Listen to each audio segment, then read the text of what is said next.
んでまだメントすぐ用意できる。まだ開けない。しゃがんだ方がよくない？ちょっと待って、メントスまだだから。しゃがんで、コーラ入れたら、口あーって開けて上にしとる。運ばれたらそういう系ですか？大丈夫大丈夫。飲まなきゃ大丈夫。飲まなきゃ飲むから運ばれる。飲むとちょっと。入っていいよ、じゃあ。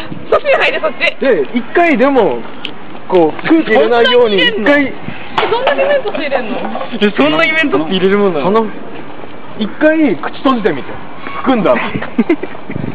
で、無理だと思ったら口開けて。どんぐらい飲めばいいんですか？でも、あーって口開けて上にしてる。まず、ちょっと普通に飲みます。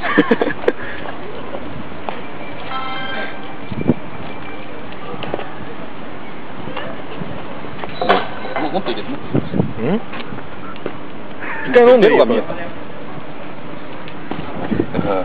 結構限界まで入れて大丈夫。そうじゃないですよ。早く。もっと上向けるようにのけぞっちゃった方がいい。いくよ。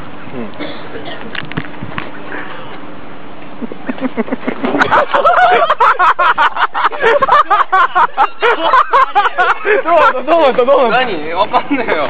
どうだったの？泡バーってここわかんない。今ここら辺にコーラあるんだけど。